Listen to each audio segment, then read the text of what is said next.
সহিহ বুখারীর 3244 নম্বর একটা হাদিস রয়েছে। এই হাদিসটিতে জান্নাতের পুরস্কার সম্পর্কে বর্ণনা করা হয়েছে। এই হাদিসটি হযরত আবু হুরায়রা রাদিয়াল্লাহু রাসূলুল্লাহ সাল্লাল্লাহু আলাইহি ওয়াসাল্লাম থেকে বর্ণনা করেন। এই হাদিসটিতে মহান আল্লাহ রাব্বুল আলামিন বলেন যে আ'আদাতু লিইবাদিস সালিহিন, অর্থাৎ আমি আমার নেককার বান্দাদের জন্য জান্নাতে এমন কিছু জিনিস প্রস্তুত করে রেখেছি মা যা লা আইনুন রাআত, কোনো চক্ষু দেখেনি।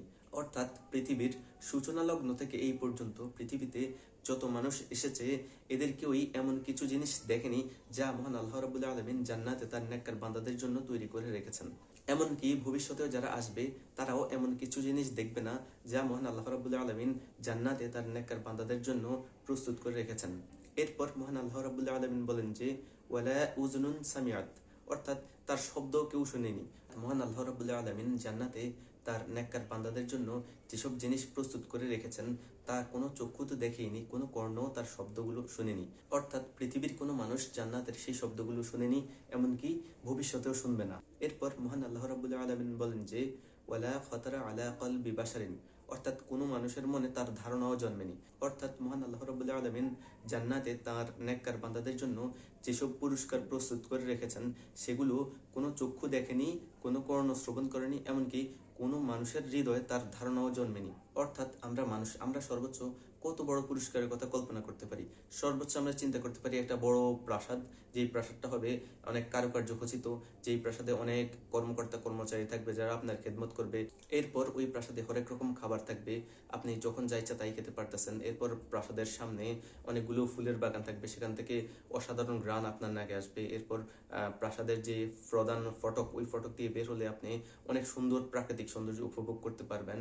এরপর প্রাসাদের সামনে দিয়ে একটা রাস্তা চলে গিয়েছে, অনেক পরিষ্কার, এবং রাস্তার দুপাশে সারি সারি গাছ, ফুল গাছ বা অন্য কোনো গাছ আপনি যাই কল্পনা করেন। এরপর আপনি চিন্তা করলেন যে আপনার প্রাসাদের পাশে একটা ঝর্ণা থাকবে। আপনি চিন্তা করলেন যে আপনি নায়াগ্রা জলপ্রপাতকে আপনার প্রাসাদের পাশে নিয়ে আসবেন, সেখানে গিয়ে আপনি নায়াগ্রা জলপ্রপাত উপভোগ করবেন। এরপর আপনি চিন্তা করলেন যে সেখানে আইফেল টাওয়ার নিয়ে আসবেন, আশেপাশে আইফেল টাওয়ার থাকবে। এরপর পৃথিবীর যত ভালো ভালো জিনিস এভাবে রয়েছে সবগুলো আপনার প্রাসাদের আশেপাশে নিয়ে আসবেন। এর বাইরে গিয়ে কিন্তু আপনি আর তেমন কিছু কল্পনা করতে পারবেন না, কারণ আপনার যে জ্ঞান, আপনার জ্ঞানে এটাই হচ্ছে মহাসুখ। কিন্তু যেহেতু আমরা মানুষ, আমরা এই ধরনের জিনিস কল্পনা করতে পারি। আর মহান আল্লাহ রাব্বুল আলামিন যেহেতু বলেছেন যে ওয়ালা খাতারা আলা কালবি বাশারিন, অর্থাৎ কোনো মানুষের হৃদয়ে তার ধারণাও জন্মাবে না। তাই যেহেতু আমরা এটা ধারণা করতে পারছি, তাই এর চেয়ে অনেক সুন্দর হবে জান্নাতের পুরস্কার, যেটা আমরা কল্পনাও করতে পারি না। চিন্তা করুন, পরম করুণাময় এই পৃথিবীতে আমাদের জন্য কত সুন্দর সুন্দর জায়গা তৈরি করে রেখেছেন। এই যে আমাদের বাংলাদেশে রয়েছে, একদিকে রয়েছে সুন্দরবন, অন্যদিকে রয়েছে রাঙামাটি, খাগড়াছড়ি, বান্দরবান। এরপর আমাদের পার্শ্ববর্তী দেশ ভারতে অনেক সুন্দর সুন্দর প্রাকৃতিক সৌন্দর্যের জায়গা রয়েছে, যেমন মাউন্ট এভারেস্ট সহ আরো অনেক কিছু রয়েছে সেখানে। এছাড়াও আমরা যদি পৃথিবীর আরো অন্যান্য জায়গাগুলো দেখি, যেমন দক্ষিণ আমেরিকায় রয়েছে নায়াগ্রা জলপ্রপাত। মহান আল্লাহ রাব্বুল আলামিন এই পৃথিবীতে এত সুন্দর সুন্দর জায়গা তৈরি করে রেখেছেন, এগুলো কিন্তু সবার জন্য উন্মুক্ত। আপনি মহান আল্লাহ রাব্বুল আলামিনের ইবাদত করেন বা না করেন, আল্লাহ আপনাকে সেগুলো দেখার সুযোগ দিয়েছে। আপনার টাকা হলেই আপনি যেতে পারবেন ওখানে। পৃথিবীতে মহান আল্লাহ রাব্বুল আলামিন আমাদের সবার জন্য এত সুন্দর সুন্দর জায়গা তৈরি করে রেখেছেন, তাহলে পরকালে আল্লাহর প্রিয় বান্দাদের জন্য আল্লাহ না জানি কত সুন্দর জিনিস রিজার্ভ করে রেখেছেন। মহান আল্লাহ রাব্বুল আলামিন কি এমনি এমনি বলেছেন যে ওয়ালা খাতারা আলা কালবি বাশারিন? এমনি এমনি বলেন নাই।